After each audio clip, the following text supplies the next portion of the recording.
우리 24절 마지막 말씀 굉장히 중요한 인사말인데요. 조금 지금 시간대가 톤다운 되는 시간이에요.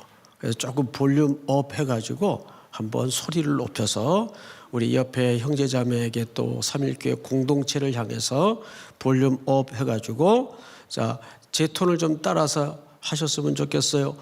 우리 주 예수 그리스도를 변함없이 사랑하는 모든 자에게 은혜가 있을지어다. 이 정도로 해주시면 좋겠어요. 자, 시작.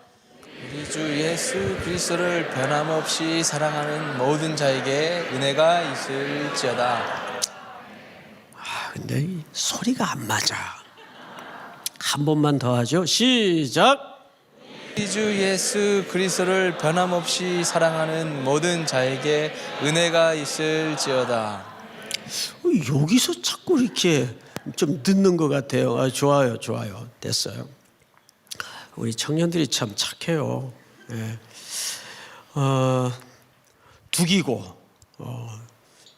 이름이 굉장히 인상적이죠. 성경에 여러 독특한 이름들이 많이 나오는데 이 두기고 하면 좀 느낌이 좀 독특합니다. 근데 이 뜻이 행운이라는 뜻이에요. 행운. 이름 참 좋죠. 예, 뭐 복덩이 뭐 그 정도로 이해하면 좋을 것 같아요. 두기고. 우리는 두기고를 부러워할 게 아니라 각자가 두기고가 되기를 바랍니다. 예, 그렇게 될 수 있습니다. 자, 그러면 사실 이 두기고에 대해서는 성경에 그렇게 상세한 소개가 사실은 없어요. 그래서 이제 성경 몇 구절 이렇게 찾아봤는데 이분 그 행적이 굉장히 일관성이 있습니다. 많이 소개가 안 됐는데 마치 누구를 보는 듯 하냐 하면 디도라는 사람을 만난 듯 캐릭터가 아주 비슷해요. 성경을 좀 보십시다. 우리 사도행전 20장을 한번 띄워주실까요? 네, 읽읍시다. 시작. 아시아까지 함께 가는 자는 베레아 사람 브로의 아들 소바도와 데살로니가의 사람 아리스다고와 세군도와 더베 사람 가이오와 및 디모데와 아시아 사람 두기고와 드로비모라. 여기 보면 두기고가 등장을 하는데 이 사람이 어디 사람이에요? 아시아 존의 태생이에요. 그런데 지금 아시아의 다른 어떤 곳에 사도 바울과 지금 동행을 하려고 언급이 되고 있어요. 여러 명단 가운데 두기고가 끄트머리쯤에 슬쩍 끼어 이제 동행을 하게 됩니다. 또 한 군데만 좀 보십시다. 우리 골로새서 4장 7절을 좀 볼까요? 시작. 두기고가 내 사정을 다 너에게 알려주리니 그는 사랑받는 형제요 신실한 일꾼이요 주 안에서 함께 종이된 자니라. 그런데 오늘 본문에도 보니까 두기고가 언급된 이유가 뭐냐면 골로새서 4장 7절의 이유와 굉장히 일치합니다. 골로새서 4장 7절에도 왜 이 사람이 등장을 하냐 하면 내 사정을, 여기 내 사정은 누구겠어요? 바울이 처한 지금 어떤 사정이란 말이죠. 그가 옥에 갇혔든지 어려운 역경 속에 있든지 지금 곤혹스러운 처지에 있어요. 내 사정을 다 너에게 알려주리니 그는 사랑받는 형제요 신실한 일꾼이요. 이 표현이 오늘 골로새서에도 소개가 됩니다. 두 가지로 소개를 했어요. 이 두기고를 첫째는 사랑받는 형제, 두 번째는 신실한 일꾼. 이 표현은 오늘 이 두기고 인물을 우리가 메시지를 듣는데 굉장히 중요한 큰 줄거리가 됩니다. 주 안에서 함께 뭐가 된 자라고 소개하죠? 종이 되었다는 말은 복음의 동지요 동역자가 된 인물이라는 뜻입니다. 자, 한 군데만 더 볼까요? 디모데후서 4장 12절을 띄워주세요. 두기고는 어디로 보내었노라? 에베소로 보내었노라. 근데 이 앞에 10절서부터 쭉 우리가 디모데후서 4장을 읽다 보면 이런 표현, 유명한 표현이죠. 데마는 세상을 사랑해서 자기 길로 갔고 세상으로 떠났고. 그러니까 이런 거죠. 우리가 처음에는 의욕을 가지고 으쌰으쌰 해서 야 우리 하자, 가자, 해보자. 시작은 누구나 의욕을 가지고 할 수 있어요. 근데 그 중에 바울의 행적을 뒤쫓아가다 보면 바울뿐이겠습니까? 예수님도 마찬가지예요. 다 떠나요. 언젠가는 다 떠나요. 그런데 그 정말 모욕을 뒤집어 쓰고 고난이 뻔히 내려다 보이는 그 길목에도 항상 끝까지 동행하는 자들이 있어요. 예를 들면 데마는 세상을 사랑해서 자기 길로 떠났지만 여기 두기고는 끝까지 사도 바울의 감옥에도 방문을 하고 역경의 현장에도 그 신의를 저버리지 않았던 인물이에요. 이렇게 성경 우리가 지금 몇 구절을 봤는데 공통점이 뭐냐 하면 그는 메인 간판에 해당하는 인물은 아닙니다. 그런데 항상 그 메인 간판이 되는 바울의 선교 사역을 위해서 자기 역할이 뭔지 정확히 알아요. 나는 저분이 하고자 하는 하나님의 나라에, 그러니까 인간을 돕는다는 태도로 접근한 게 아니라 하나님의 나라의 복음 확장을 위해서 열정을 다해 온 인생을 던진 선생님을 내가 잘 도와드려야 되겠다. 여러분 우리나라에서 축구하면 일단 차범근 씨를 언급 안 할 수가 없죠. 그 다음에 또 그 기보를 잇는 유명한 인물이 누굴까요? 예, 박지성 씨. 이 박지성 선수는 굉장히 그 성품이 참 좋은 분이더군요. 그분의 지금까지의 살아온 행적이나 여기저기 그분의 소신, 철학, 왜 자기가 지도자가 안 되는지, 왜 축구 행정 전문가로 교육을 받고 그것을 준비하는지 그 사연을 얘기하는데 이런 얘기를 해요. 2002년도 네덜란드의 명장 히딩크 감독이 부임을 해서 우리나라 대표팀을 소집을 했어요. 그래서 몇 달 이렇게 훈련을 시킨 다음에 자기 나름대로의 평가를 보고서를 낸 겁니다. 히딩크 감독이. 근데 가장 다른 건 선수들이 다 동의가 되는데 선수들이 한 명도 동의할 수 없는 항목이 거기 하나 있는 겁니다. 뭐겠어요? 그것은 아주 선수들이 동의할 수 없는 항목이었는데 한국 선수들은, 한국 국가 축구 대표팀은 정신력이 부족하다. 여기에 코치진까지 동의가 안 되는 거예요. 그래도 그때까지만 해도 한국 축구팀 하면 투지와 똘끼와 근성과 이런 걸로 뭐 기술은 좀 부족했을지라도 이런 걸로 어느 나라 대표팀에도 밀리지 않는 그런 그 자부심이 있었는데 외국에서 건너온 한 감독이 리포트를 내기를 정신력이 부족하다. 그런데 박지성 선수 자기도 동의가 안 됐대요, 처음에.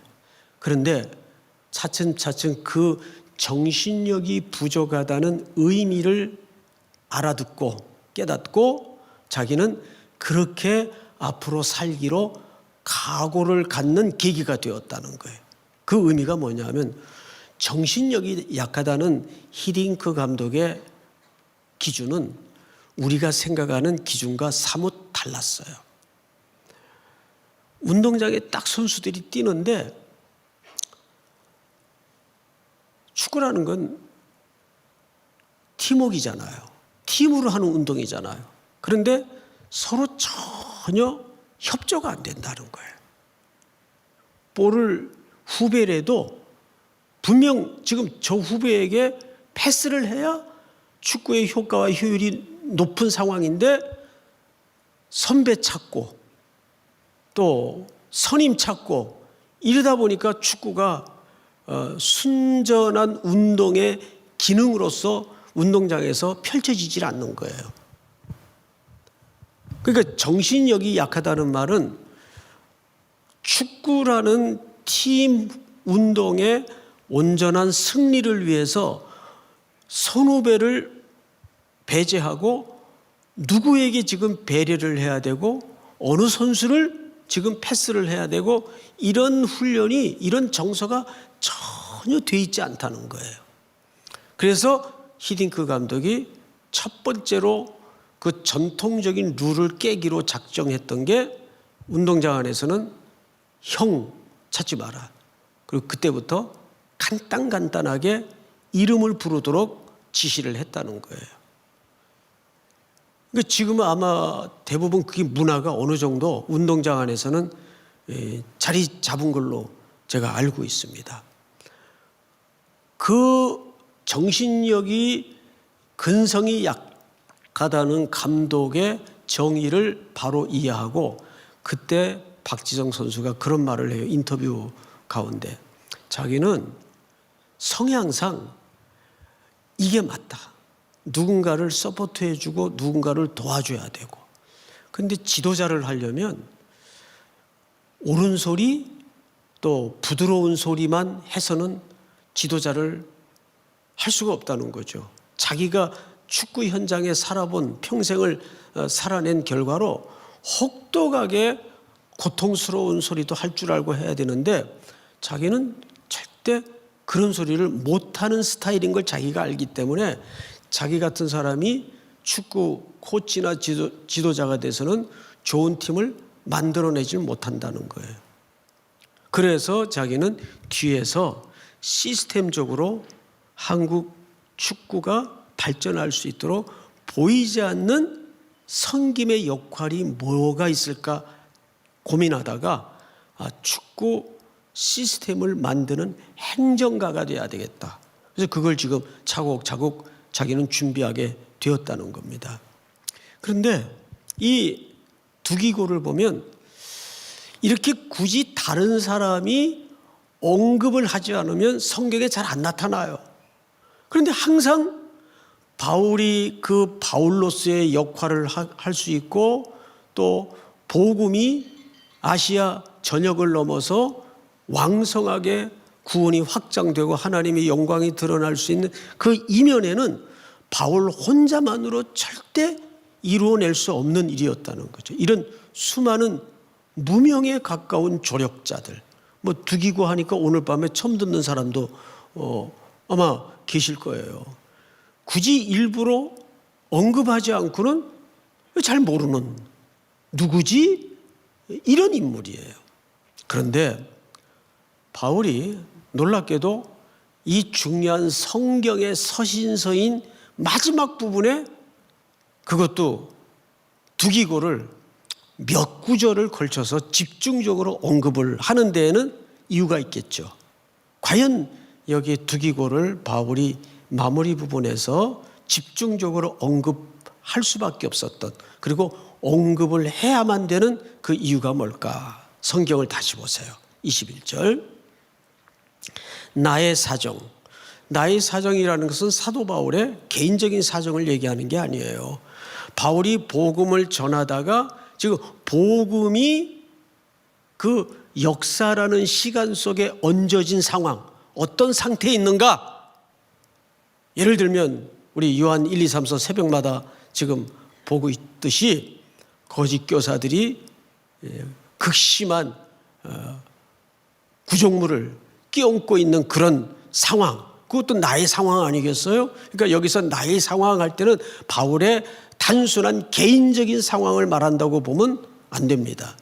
바울이 선교하는 그 선교의 지금 정확한 상황을 얘기하는 거예요.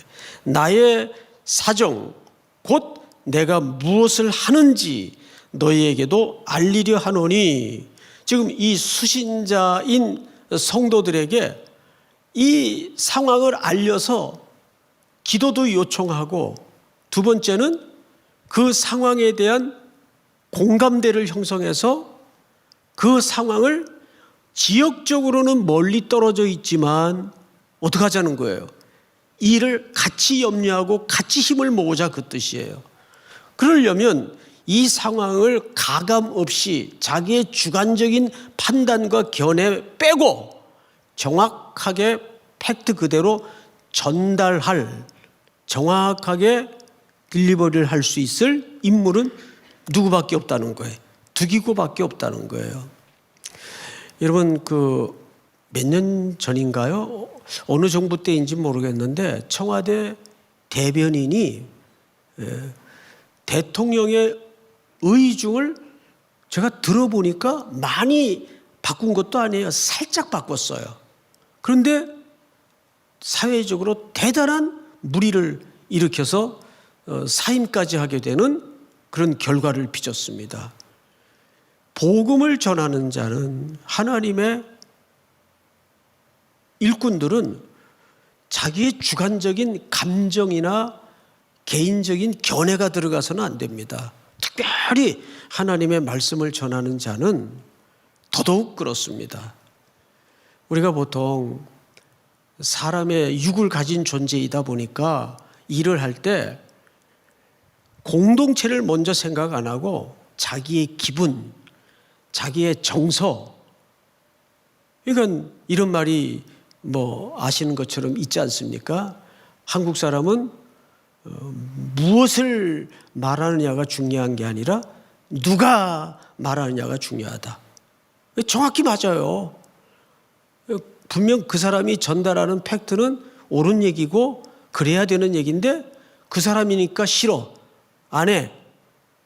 이런 일들이 비일비재하단 말이에요, 공동체에서. 이건 잘못된 거죠. 대단히 우선순위를 망가뜨리는 행위가 된단 말이에요. 그러니까 항상 우리는 조금 차가운 머리가 있어야 돼요. 하나님의 특별히 일을 하는 데 있어서는 이것은 내가 원치 않았던 일이고 그 사람과 관계가 정서적으로 맞득지 않은 관계일지라도 이것이 교회의 유익을 위한 일이고 공동체의 이익을 위한 일이라면 일단 자기의 감정을 내려놓고 자기의 주관적인 견해를 내려놓을 줄 아는 공동 분모가 있어야 됩니다. 근데 그 인물에 가장 적합한 사람이 누구예요? 두기고란 말이에요. 두기고는 그런 의미에서 참 사도 바울의 둘도 있을 수 없는 좋은 참모였다는 거죠. 어디 이런 사람 없습니까? 바로 여러분들이 그런 인물이 돼야 돼요. 진의 일을 할 때든지 목장의 일을 할 때든지 각 부서에서 교회 일을 섬길 때든지 가장 먼저 자기의 견해 먼저 내려놓고 자기의 감정 내려놓고 공동의 뭐를 먼저 생각해야 돼요? 공동의 선을 생각해야 돼요. 믿습니까? 그것을 점점 거슬러 올라가 보면 하나님의 일이 되는 문제라면 우리 서로 내려놓자, 이렇게 돼야 되는 거예요. 그런데 이상하게 진영 논리가 형성이 되고 나뉘어져서 그쪽 패거리들이 그랬대? 하지 마, 싫어. 저는요 이렇게 목회를 좀 이제 하다 보니까 별의별 일들을 다 겪지 않습니까? 어느 교회에서 재직회를 하는데 6시간을 해요. 야, 이건 좀 기네스북감이에요. 예? 근데 내용이 뭐냐 하면 이렇게 12월 연말이 되면 이제 성탄 헌금을 가지고 구제하는 일들이 있겠죠. 근데 이제 그 교회 두 여성 리더십이 있는데 사이가 안 좋아. 여전도회 회장님하고, 우리 교회가 아니에요. 여전도회 회장님하고 권사회 회장님하고 쌍두마차인데 사이가 안 좋아. 그러니까 이쪽에서 의견을 내면 회장, 그리고 우리는 고아원에 갖다 주는 거 반대요. 이번에 양로원 갖다 줍시다. 그러면 어느 누가 자기 의견이 태클이 걸리면 그렇게 하죠 뭐 이럴 사람이 뭐 별로 있겠어요? 기분이 나쁘죠. 안 그래도 관계가 불편했는데 그것 가지고 화장실도 안 가고 거의 저녁 예배 다 될 때까지 앉아서 점심시간부터 시작해가지고 대단해요 하여간. 예? 이런 거예요 쉽게 얘기하면. 그러니까 두기고는 모든 사도 바울도 선교를 하다 보면 여러분 생각해 보세요. 오해도 얼마나 많이 받았어요. 고린도 교회 성도들에게 오해받고 헌금의 오해도 받고 얼마나 많은 모진 고생을 했겠습니까?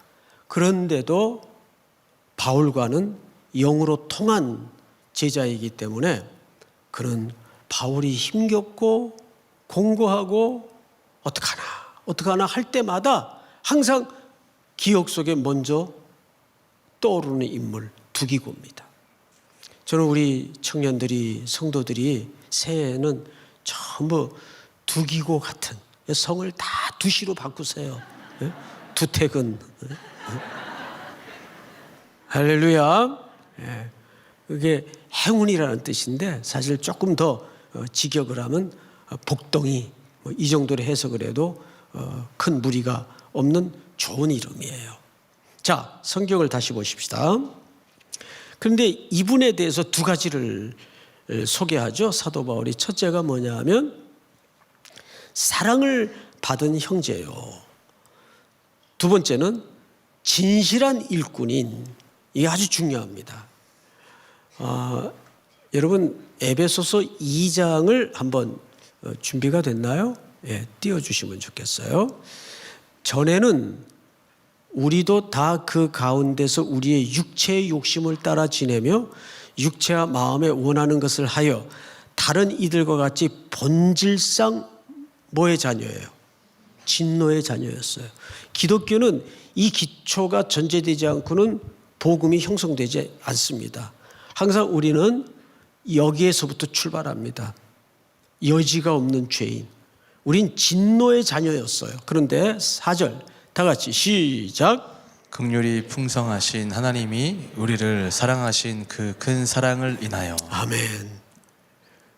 그러니까 두기고는 사랑을 받은 형제라는 말은 이 사람이 유난히 무슨 사도 바울에게 개인적으로 사랑을 받았다는 그런 의미가 아니에요. 두기고가 받은 사랑이 여러분들에게도 임했습니까? 임하지 않았습니까? 대답이 왜 이렇게 뒤숭숭해요? 두기고의 사랑이, 두기고가 누린 사랑이 여러분들에게도 그대로 임했습니까? 임하지 않았습니까? 임했단 말이에요. 예수 그리스도께서 진노의 자녀였던 나를 위해서 십자가의 대속의 사랑을 허락해 주셨어요. 그 사랑이 십자가에 나타났습니다. 그러면 이 이상 사랑받았다는 것을 더 형용할 팩트가 있을까요? 두기고만이 사랑을 받은 게 아니에요. 오늘 이 밤을 찾은 저와 여러분도 그 사랑을 누리고 입은 자입니다. 자, 이게 왜 그렇게 강조돼야 되고 왜 이렇게 중요한가? 여러분, 이것이 결국은 우리의 새로운 정체성이기 때문에 그래요. 예? 이것이 우리의 새로운 뭐라고요? 새로운 정체성이에요. 사람은요, 자기를 어떻게 정의하느냐가 그 사람의 아이덴티티 아니에요? 정체성이란 말이에요. 우리 일반적인 인간관계에서도 그럽디다. 이상하게 집에선 덜 죽일 놈, 살릴 놈, 요거도 먹고 천대꾸리기로 살던 아이들은 성장을 해서도 그 내재적 상처가 크기 때문에 사랑할 줄 몰라요. 진짜입니다. 그런데 사랑을 흥건히 충분히 듬뿍 받고 잘 건강하게 자란 친구들은 그 사랑이 흘러가요. 자기도 똑같이 다른 이들에 대해서 그 사랑을 할 수 있어요. 그러면 여기 이제 뭐 몇몇 분은 이렇게 생각하실 거예요. 아, 그러면 난 글렀구만. 나는 맨날 욕이나 먹고 그저 천대꾸리처럼 들판에서 자란 벌거숭이 같은 지난 시간이었는데 아니에요. 그걸 누가 다 보완해 주셨습니까? 우리 주 예수 그리스도 아들을 내어주신 이가 어찌 이 모든 것을 너에게 은혜로 주지 아니하겠느냐? 여기에 더 말붙일 더할 말이 있어요? 우리도 지난 어떤 과거의 상처와 내재적 흔적을 갖고 있든지 그게 중요한 게 아니에요.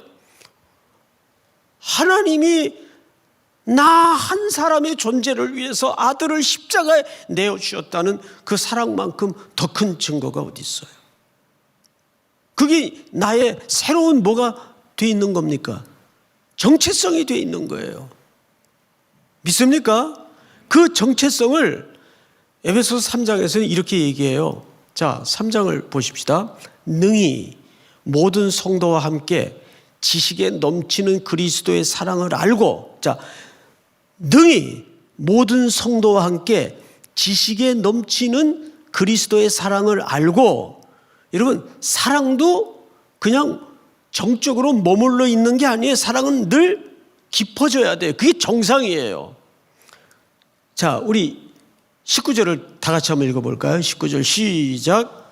그 너비와 길이와 높이와 깊이가 어떠함을 깨달아 하나님의 모든 충만하신 것으로 너희에게 충만하게 하시기를 구하노라. 네, 사도 바울이 성도들을 향해서 기도했던 기도의 내용이 뭐냐면 그리스도의 사랑이 점점 충만해지고 부요해지고 넓어지고 높아지고 깊어지기를 내가 기도한다.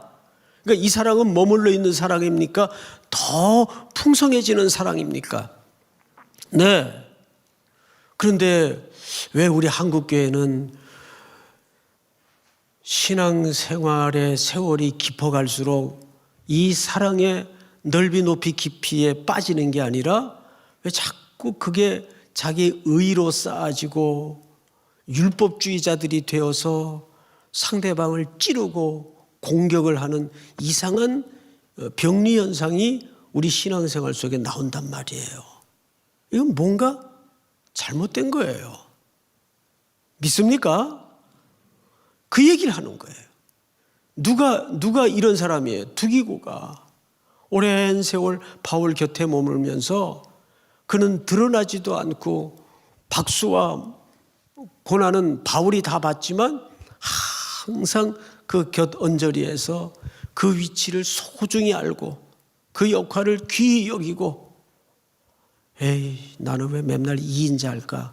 언제 한번 저 자리에 나도 올라가 보나 이런 게 아니라 나는 우리 목사님들을 부목사라고 부르는 걸 참 싫어해요. 아니 목사가 부목사가 어디 있어요 사실은. 예? 그 부자가 안일 부자라면서요. 예? 이게 한국교회 현실이래요. 여러분들은 부목사님 그러지 마세요. 목사면 목사지. 똑같은 목사님이에요 저분들도. 예? 그거는 이제 행정 용어지 그게 정식 표현이 아닙니다. 예? 차라리 정 목사님, 송 목사님 성을 붙여서 부르면 돼요. 근데 굳이 부목사님 이러는 분들이 계시거나 또 더 기가 막힌 건 저는 이제 이거 한번 겪었던 일인데 이제 어쩌다 이제 부목사 시절에 담임 목사님하고 이제 보통 다니는데 이제 저 혼자 대신방을 다니게 됐어요. 대신방을 갔는데 제가 문을 들고 안녕하세요 신방 왔습니다. 목사님은 안 오셨네요. 뻘쭘해가지고 예, 그냥 제가 왔습니다. 그러고 말았죠. 예. 이제 우리 이제 교육자님들에 대한 그런 인식도 좀 교회가 문화적으로도 좀 바꿔가야 돼요. 예. 여러분들 우리 교회는 부목사라는 표현을 쓰지 맙시다. 네? 차라리 진장이라 그러든가 또 발음이 세 가지고 진상 그러면 안 돼요. 진장. 자, 그런데 사랑을 받는 형제, 이 사랑을 받는 형제라는 말은 그 두 기고의 뭐라고요? 정체성을 얘기하는 거예요. 그 다음에 두 번째 두 기고를 어떻게 소개했어요? 예, 주 안에서 진실한 일꾼인 이 피스토스라는 말은 진실하다. 이 말은 믿음직한 이런 뜻입니다. 믿음직한. 이 믿음직하다라는 말은 사실 뭐가 기초가 돼야 되냐면 일관된, 했다 말았다, 갔다 안 갔다, 자기 기분 나쁘면 주저앉았다가 또 빠꾸마면 또 막 혼자 성령 충만한 것처럼 이러는 게 아니라 눈이 오나 비가 오나 바람이 부나 그저 묵묵히 그저 한 길만 갈 줄 아는 사람. 옆에 꽃이 피던 구름이 흘러가던 그거 신경 쓰지 말고 그저 하나님께서 걷게 하신 그 목적지를 향해서 묵묵히 일관되게 걸어가는 사람. 금요일도 왔다 갔다 하지 말고 한 번 나오면 그래서 눈이 오나 비가 오나 추우나 더우나 그냥 일관되게 나오는 사람. 운동도 이 운동 저 운동 하지 말고 족구면 그냥 족구 하나만 하세요.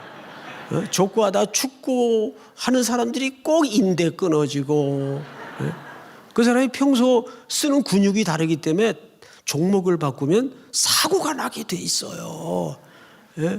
그 몸이 그 종목에 익숙해져 있는데 종목을 바꿔봐요. 농구 한다고 막 족구공 가지고 농구대 던지다가 손가락 부러지고 그래요.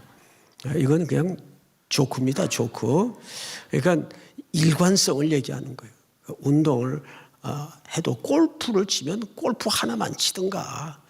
믿습니까?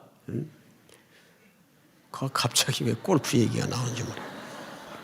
여기 진실한이라는 말은 일관성을 얘기하는 거예요. 근데 이게 참 실력이거든요.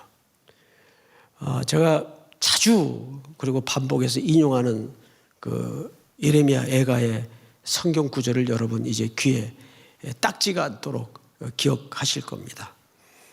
여호와의 자비와 긍휼이 무궁하심으로 우리가 진멸되지 아니함이니이다. 이것이 아침마다 어떡하니? 새로우니. 여러분 그 느낌 아세요? 야, 어떻게 아침마다 새로울까? 가능해요. 사랑이 새로워지면 그 느낌도 새로워져요. 새로우니 주의 뭐가 크도소이다. 성실이.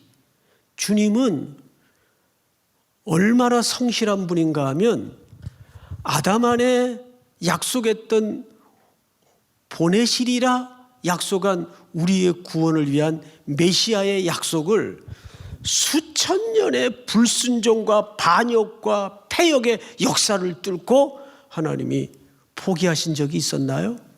결국은 동정녀 몸에서 독생자 예수 그리스도를 나게 하시고 그 이름을 임마누엘이라 했어요. 임마누엘이라는 번역한 즉 우리와 함께 하심이라. 그게 하나님의 무서운 일관성이에요. 그것이 하나님의 불변하시는 고집이에요. 고집과 고집이 붙으면 누가 이길까요? 고집 센 사람이 이기죠. 근데 인간이 피조물인데 기껏 고집 부려봐야 몇 년 부리고 갈까요? 한 7, 80년 고집 부리다 가는 거예요. 뭐 점에 불과하죠. 하나님의 영원한 시간에 비하면. 근데 하나님의 고집은요, 영원하신 고집이에요. 어디다 대고 고집을 부려요? 예? 영원하신 고집쟁이 하나님 앞에. 그러니까 항상 그러죠. 예수를 똑똑하게 믿어야 돼요. 왜? 내가 하나님을 이겨먹을 수가 없다. 그냥 매들기 전에 좋은 말로 하실 때 빨리 항복하자. 이게 똑똑한 거예요. 근데 애들도 보면 꼭 매를 버는 애들이 고집센 애들이에요. 그죠? 집에서 애들 키우다 보면. 그래서 제가 많이 두들겨 맞았어요. 빌어. 그러면 구석다리에 서가지고 이러고. 그게 엄마가 얼마나 화가 치밀겠어요. 예? 구석에 서가지고 안 빌어요. 엄마가 제발 빌면 엄마도 참 좋겠는데. 예? 근데 저희 누님은 금방 잘못했어요. 안 맞아요. 야, 진짜 아주 대종상감이에요. 연기가. 그러니까 이게 웃자고 하는 얘기가 아니라 우리도 인생을 살다 보면 하나님 앞에 고집 부리지 마세요. 고집은 죄예요, 죄. 하나님 앞에 고집 부리는 거 아니에요. 빨리 항복하고 잘못했습니다. 그러면 하나님은 무한한 가슴을 열어서 모든 거짓골이 되어버린 재산을 다 말아먹은 아버지 살아있을 때 유산을 챙겨나간 그 천인공랄 그런 아들도 안아주시고 새 옷을 입히고 새 신을 신기고 그냥 송아지가 아니라 살진 송아지를 잡아서 손에 가락지를 끼워 아들의 지위를 회복해 주십니다. 그러니까 오늘 여기 주 안에서 진실한 일꾼인 두기고가 이 말은 굉장히 중요한 말이에요. 사랑은 정체성을 얘기하는 것이고 이 진실한이라는 말은 그 정체성을 기초로 그분이 펼쳐온 사역을 얘기하는 거예요. 그러니까 다메섹 언덕에서 부활의 주님을 만난 바울이 두 가지 질문을 했죠. 첫 번째 질문이 뭔지 기억나세요? 당신은 누구십니까? 왜? 그건 당신과 내가 무슨 관계가 있느냐는 정체성을 물은 거예요. 당신은 누구십니까? 나는 내가 핍박하는 예수라. 두 번째 질문이 뭔지 기억하세요? 이 중요한 순서입니다. 내가 무엇을 해야 옳겠습니까? 그 다음에 일이에요. 그래서 사랑을 받은 두기고 그리고 진실한 일관성 있는 믿음직한 두기고. 그러니까 두기고가 인간적인 인내가 유난하고 성실이 유난해서 성실했다는 말이 아니에요. 그 두기고의 사도 바울을 향한 개인적인 충성이었지만 그 밑바닥에는 하나님께로부터 누리고 얻은 그 사랑이 뿌리 깊게 확인되었기에 흔들리지 않는 거예요. 바람이 불어도 눈이 와도 추워도 더워도 환경이 어땠든 선생님이 감옥에 들어가 있던 그게 아무 소용이 없게 되는 겁니다. 바울 못지않는 믿음의 사람이죠. 이게 인간적인 성실성이라고 생각하시면 안 돼요. 자, 성경을 이제 22절 우리 사정을 알리고 또 너희 마음을 위로하기 위하여 내가 특별히 그를 너희에게 보내었노라. 바울은 갈 수 없는 몸이라도 자기와 똑같은 심정으로 충분히 그 현장의 성도들을 가서 격려하고 위로하고 힘을 북돋워 줄 인물로 두기고를 생각한 거죠. 이건 대단한 신의를 넘어서 복음의 동지적 관계에 있는 겁니다. 자, 마지막 우리 23절 아버지 하나님과 주 예수 그리스도께로부터 평안과 믿음을 겸한 사랑이 형제들에게 있을지어다. 24절 다 같이 시작. 우리 주 예수 그리스도를 변함없이 사랑하는 모든 자에게 은혜가 있을지어다. 네, 우리 주 예수 그리스도를 어떻게 해요? 변함없이. 이게 성실함, 믿음의 일관성, 그걸 강조하는 거죠. 비록 거리적으로는, 물리적으로는 멀리 떨어져 있지만 우리가 선교지 갔다 오면 또 거기에 아이들, 거기에 교회, 성도들이 늘 기도에 가슴 한켠에 남아서 동지적 연대감을 갖게 되지 않습니까? 그게 다 하나의 교회이기 때문에 그것을 그리스도의 몸으로 봐야 돼요. 그것을 민족의 개념으로 보지 말고 한 형제 한 자매의 개념으로. 오늘 이 밤에도 이제 우리가 선교를 앞두고 또 한 해를 마무리하면서 새날을 위하여 기도할 텐데, 하나님 앞에 이런 두기고 같은 인물로 복음의 동역자가 될 수 있도록 먼저 내가 두기고로 준비되게 하여 주시옵소서. 그렇게 간구하는 여러분들이 될 수 있기를 축복합니다. 우리 이 시간 다 같이 한번 머리 숙여 기도하십시다. 반주 좀 해주시고요. 우리 찬양하는 분들 앞으로 나오셔서 제가 여러분들에게 기도 제목을 드리겠습니다. 두기고는 누구여야 될까요? 바로 나 자신이 두기고입니다. 복덩어리들이 되어서 세상에 교회 공동체를 통해 그 복이 어둠의 땅을 향해 흘러가 그 땅에도 주의 나라가 선포되고 복이 되어야 됩니다. 또 이 밤에 여러분들이 가지고 나온 제목을 놓고 구할 때 하늘문을 여시고 하나님께서 여러분들의 모든 사소한 소소한 기도의 제목까지 다 들으시고 신음소리도 귀 기울이시는 밤이 될 수 있기를 축복합니다.